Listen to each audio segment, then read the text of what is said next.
বিসমিল্লাহির রহমানির রহিম। প্রিয় ভাই বোন বন্ধুরা, আসসালামু আলাইকুম। আমার এই আজকের আলোচনার কথা ছিল বারুখ স্পিনোজা নিয়ে, এবং জীবনকে সহজভাবে দেখার এবং সহজভাবে বোঝার যে পদ্ধতি যে বারুখ স্পিনোজা দিয়ে গেছেন সেটা। তো এটা বুঝতে হলে বারুখ স্পিনোজার কজালিটি অ্যান্ড ফ্রি উইল এই জিনিসটা বোঝা দরকার।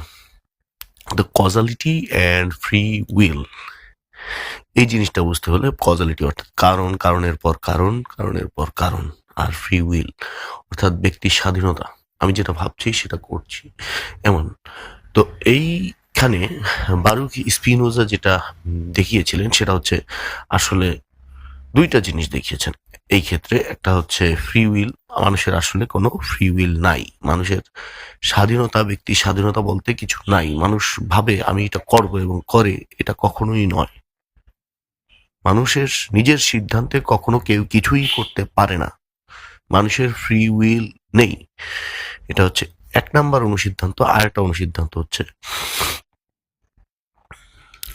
এই যে একটার পর একটা ঘটনা ঘটছে, একটার পর একটা হচ্ছে, ঘুম থেকে উঠলাম, ব্রাশ করলাম, নাস্তা খেলাম, অফিসে যাব, এই করব সেই করব, আসলে এক একটার পর এক একটা যে ঘটনা ঘটছে, ধরেন একটা ডমিনো ইফেক্ট দিয়ে বোঝানো যেতে পারে যে একটার পর একটা ব্রিক ইট রেখে, খাড়া করে রেখে, ধরেন আপনি লক্ষ লক্ষ বিলিয়ন বিলিয়ন ইটও যদি রাখেন, তাহলে এই ইটটাকে যদি ধাক্কা দিয়ে দেন, এটাও এই ইটটাকে ফেলে দিবে, তারপর এটা, তারপর ইটটাকে ফেলে দিবে, তারপর এটা, তারপর ইটটাকে ফেলে দিবে, এভাবে বিলিয়ন বিলিয়ন ইটও যদি থেকে থাকে তাহলে সব ইটগুলোই পড়ে যাবে ক্রমে।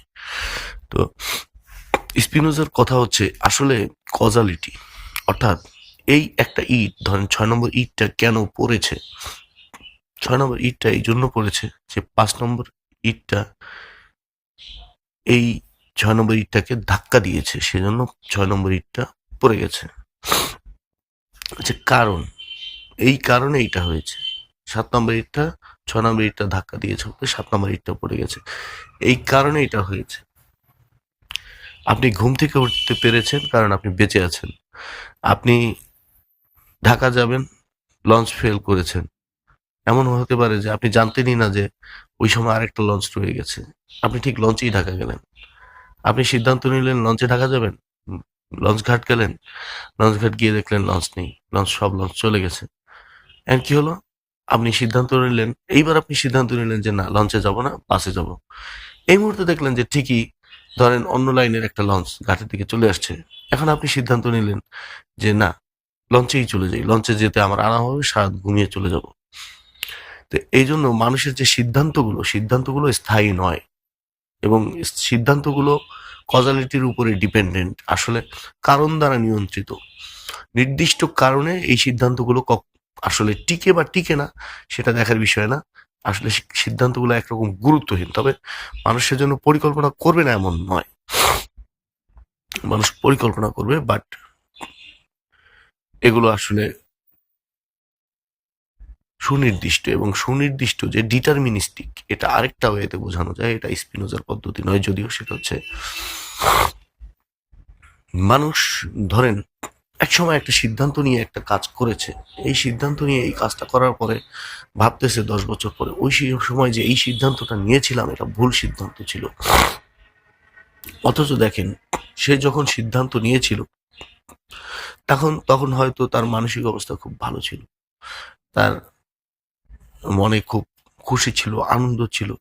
আপনারা সবাই জানেন যে মনে খুব আনন্দ থাকলে এমন হয়তো সে এমন কিছু খাবার খেয়েছে, যেই খাবারগুলো, বা তার প্রেমিকার সাথে কথা বলেছে, সেজন্য শরীরে হরমোন নিঃসৃত হয়েছে।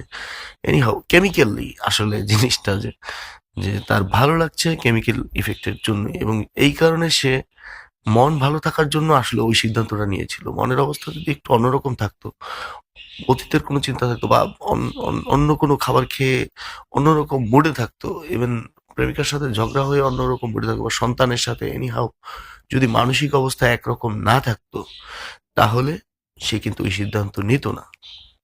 যেই সিদ্ধান্তটা নিয়েছে সেই সিদ্ধান্তটাও সে কারণবশত নিয়েছে। অর্থাৎ এখানে বলছে যে রিয়ালম অফ কজেস, এই মানে ইউনিভার্সটা যে চলছে এটা হচ্ছে সিদ্ধান্তের পরে সিদ্ধান্ত নেই, বরং বরং কারণের পর কারণ রয়েছে। ইভেন্ট আর কজ, ঘটনা এবং কারণ, ঘটনা এবং কারণ, কারণে ঘটনা, ঘটনার পরে কারণ, একটা ঘটনা আরেকটা ঘটনার কারণ। এইটাই হচ্ছে কজালিটি। কজালিটি, মানুষের ফ্রি উইল নেই, কজালিটি স্বতঃসিদ্ধ। এটা হচ্ছে বারুক স্পিনোজার কথা। সেই জন্য এখন যা হচ্ছে না হচ্ছে এটা হচ্ছে আমাদের ধর্মীয় মতে আমরা এটাকে বলি নিয়তি।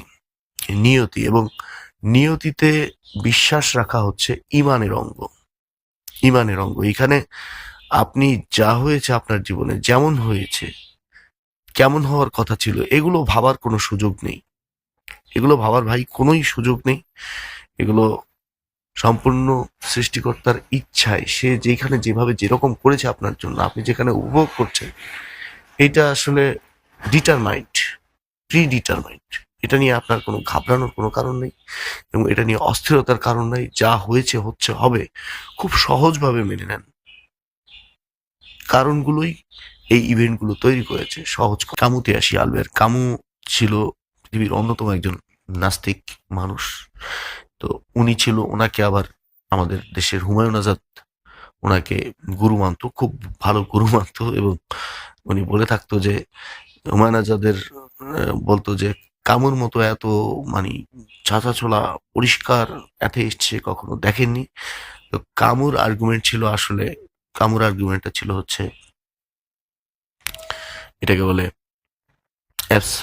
অ্যাবসার্ডিটি থিওরি। অ্যাবসার্ডিটি হচ্ছে এরকম যে একটা শিশু বিকলাঙ্গভাবে জন্মগ্রহণ করলো, এই বিকলাঙ্গ শিশুটা সারা জীবন যে বিকলাঙ্গ অবস্থায় বেঁচে থাকবে, তার তো কোনো পাপ ছিল না। তাহলে পৃথিবীর ঈশ্বর, তাকে যে মহাবিশ্বের ঈশ্বর যে তাকে এভাবে বিকলাঙ্গ করে তৈরি করলেন, এটা কেন করলেন? যদি কেউ থেকেই থাকেন, তাহলে এই অবিচারটা এই শিশুর উপরে কেন করবেন? এটা হচ্ছে বা আপনার আলবেয়ার কামুর